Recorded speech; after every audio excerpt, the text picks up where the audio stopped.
Salutations to the people. More or less, it's your boy Lucky Luke from Justice Revo TV, justicerevolution.org. Right back at y'all with another video. I want to slide into some politics real quick again. I want to let y'all, I'm basically talking really to people in Texas. If somebody from Texas tuning in, spread the word, share this, holler at your peoples. Listen, they got some strict voter restriction laws coming y'all way. So y'all gotta galvanize and fight against this. Because all this is voter suppression. They are mad about what happened right now in 2020. So right now they're about to go full-fledged war on our voting rights right now. You know what I'm saying? So I'm just trying to make the people aware of that. And if y'all can like last night, first of all, if you're familiar with it, the Democrats last night walked out. They staged a walkout. They staged a walkout in Texas while the Texas Senate was trying to vote on the voter restriction bill. You know what I'm saying? So the Democrats, they walked out of that joint. Feel me? They walked out of that. They they ain't jacking that. I mean, but what the Republicans did, they still did it without the Democrats. They took the vote. They passed the bill, SB 7, the Texas Senate. They brought that to the table. And what they did was, they did a session last night, overnight joint, debating and all that stuff and going back and forth. And then they wasn't supposed to do it though. Like, it's a rule. See, first of all, a lot of people, the Democrats, a lot of other people, they were saying that, you know, it's a rule that they need 24 hours to, you know what I mean, peruse the bill. You know what I'm saying? Like, meticulously read through it and everything. You know what I mean? Peruse it real meticulously, like, you know what I'm saying? So what they did was suspended that 24-hour rule, because this like some last minute stuff. This was not in the original provision that they was bringing forward. They slid this in on the end, like, you know what I mean, last minute on the Democrats. You know what I'm saying? So people like, yo, I gotta read the joint. It's 180 pages. It's 180 pages. And like, you know, the Democrats like, yo, we gotta peruse these joints. You understand what I'm saying? And so what the Republicans did was, they held a session last night without the Democrats. They held a session and passed that joint. Now they trying to send it to the governor of Texas, what you know is a Republican. You know what I'm saying? Governor of Texas, what you know is a Republican. You understand what I'm saying? So, you know, when they get it to him, he gonna sign it. That's their whole thing. Now, mind you, y'all gotta go against it. Y'all gotta unite and go against this, because you gotta understand, these voter restriction laws are targeting people of color. That's what it's to do. You know what I'm saying? Like, for instance, they're trying to interfere with the soul to pose thing that they had going on in Texas, which is a thing where people go that, like, from church, like, you know, the church, they all get together, you know, after church, and from church they go to the polls. It's like, you know, that's a way to get people together, you know, the elders and people from the church. You know, that's the church presence is heavy, like, you know, in the black community. You know what I'm saying? And in the brown community also. You understand what I'm saying? So when people galvanize at church to get everybody together, like a whole ride together, bus trips, everybody go together, that's a lot of votes. So what they're trying to do is interfere with that. Like, they said, oh, they put a time where you gotta go. They said on Sunday, you gotta go, you can only vote from 1 through 9. That would interfere with the soul to polls. You know what I'm saying? That and that's their whole intent. So what the Democrats are trying to do, this is why they staged a walkout yesterday, is because you know what I mean? They're fighting against that, because like they're trying to suppress the votes of the people of color. So what y'all got to do, if you are in Texas, y'all got to share this. Y'all got to talk to your people and make sure y'all go talk to y'all elected officials and stuff like that. And whoever's not on board, whoever's voting the wrong way, man, y'all probably got to get those people out of there, man. You got to be cognizant of what's going on, because everybody paying attention to all this BS that's going on. And a lot of this is going on underneath people's noses. Like, that's why I be making these videos. It's probably not what a lot of people think that. It's probably not, you know, it's not probably that popular. That's why I don't got thousands of views or millions of views and stuff like that. Because I'm not doing no gimmicks. I'm not talking about nothing crazy.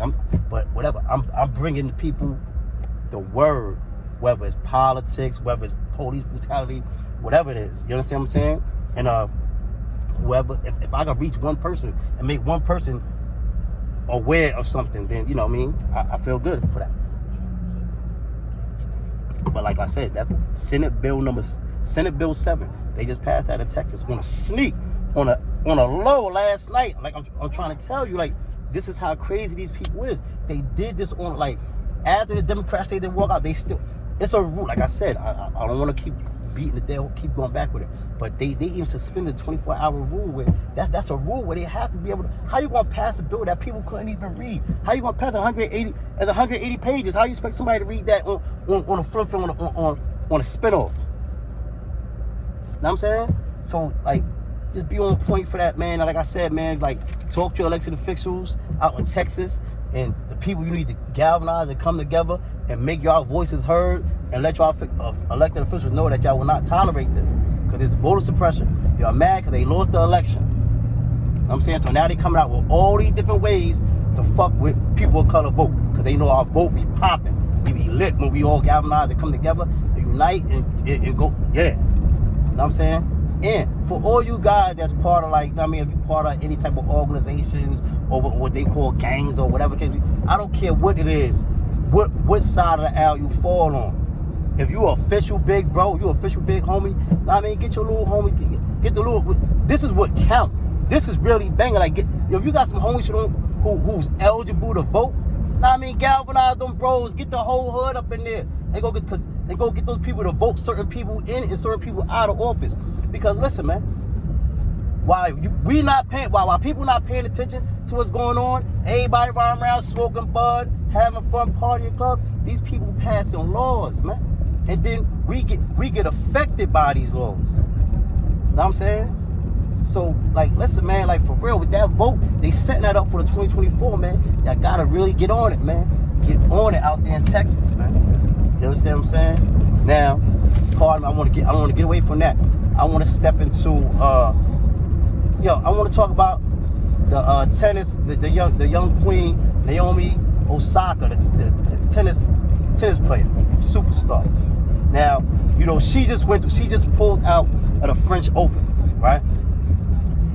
Now, at a past event, at a past match, I guess she didn't want to talk to the media, so they gave her a fine. They fined her $15,000. You know what I'm saying? So she pulled out of. She deals with mental health issues. Now, this is a serious matter, because if she deals with mental health issues and she says so, you know what I'm saying?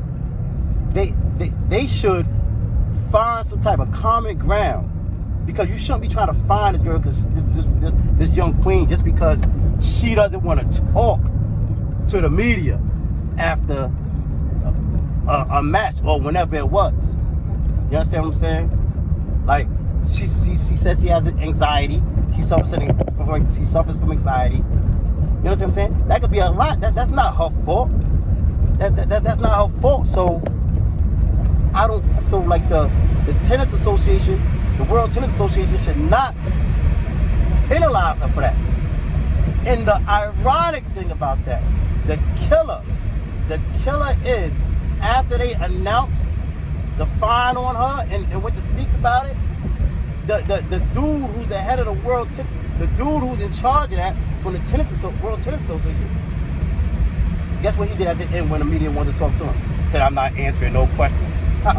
Yo, how ironic is that? He did the same thing that she did, and he don't even suffer from anxiety. So I stand with Naomi Osaka, and I think that, like, anybody in sports, people should speak up and stand with her, because, like, I can understand if it's like people who got no problems and, you know, they just I mean, I understand that's part of your contract. I understand that's part of your contract and that's what you got to do and everything. But if you suffer from mental health and you say you don't want to talk, like you know how uncomfortable that is to like try to be forced to talk when you suffer from anxiety and you don't want to talk. You know, like you're asking her to be put in a super uncomfortable situation, and that's not fair to her. And it's actually, in my opinion, inhumane. Might be a violation of, what's that, the Eighth Amendment? Cruel, unusual punishment? Yeah, how you gonna make this girl suffer? How you gonna make this young queen suffer? Is she, you know, that's like being in a box. Like, she suffers from anxiety. You know what I'm saying? Like, if she doesn't want to talk, she doesn't want to talk. So I think y'all should come to some type of common ground. Again, I stand with Naomi Osaka. And, you know, I hope they work that out. Because she pulled out of the French Open because of that. Like, and I hope they know that. Like, I only watch, and a lot of people I know, most of me and mine, we watch tennis. We watch it for Serena, Venus, Naomi Osaka, Sloane Stephens, Coco, Madison Keys. And like, if they not playing, we not even watching. The ratings gonna go down crazy. We not. If Naomi, only other person we probably trying to watch after that is probably like Serena. So, you know, Serena we watching, Venus we watching, Naomi we watching. If Naomi, she's the number 2 tennis player in the world, and y'all gonna be on some stuff like that with her? That's crazy. You know what I'm saying? She's the number 2. What it is, I think, in my opinion, yeah, I'm gonna say it, I think it's some racist stuff. I think that, first of all, the Williams sisters had tennis on Smash since early 2000s, late 90s, early 2000s. So that's, I think they don't like the fact that 2 black women, 2 women of color had tennis on Smash for 20 years. And now it's time for the torch to be passed. The torch is being passed. And they are mad. They do not want it to be passed. They are tight that it's going to be passed to another woman of color. Naomi Osaka. Yeah, she's Japanese and black, but she's still black. We jacking out. You understand what I'm saying? And then we got young Coco right with her too.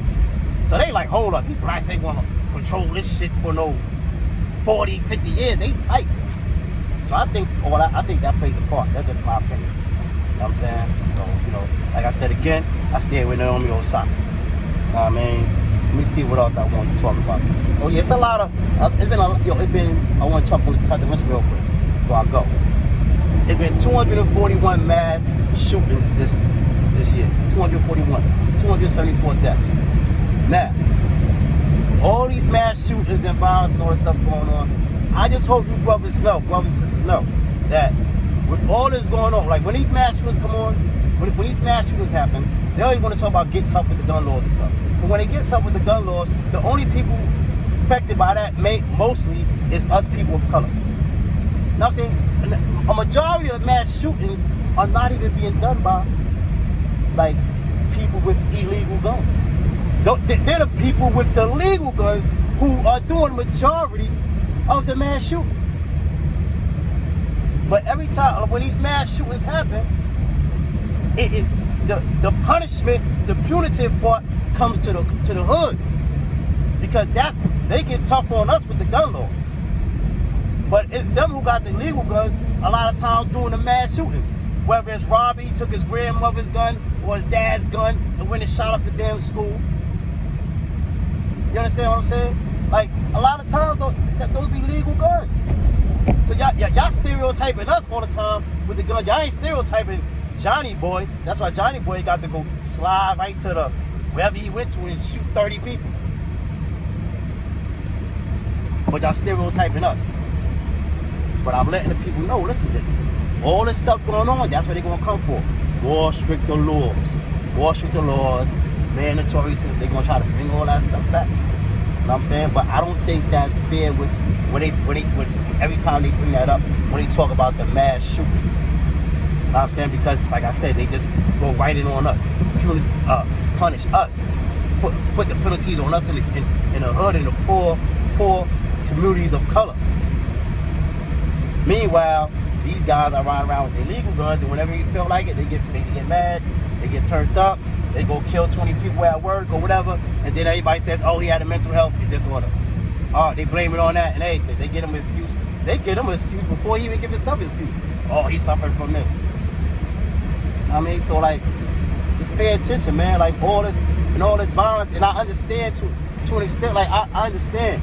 Like, you know, you get people that's not from certain communities, and they judge and they say, oh well, these people are doing this in the hood and they're doing that, and this is going on and that's going on. And sometimes people who haven't been through certain experiences, they judge us on certain things, right? But I understand why, dude. Sometimes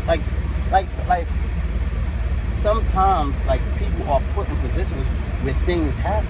And I'm not advocating no violence or nothing. I'm just saying for some of these lawmakers and stuff like that. Sometimes y'all don't even live in a community. Like if you live in a community where people are getting shot every day people are shot too.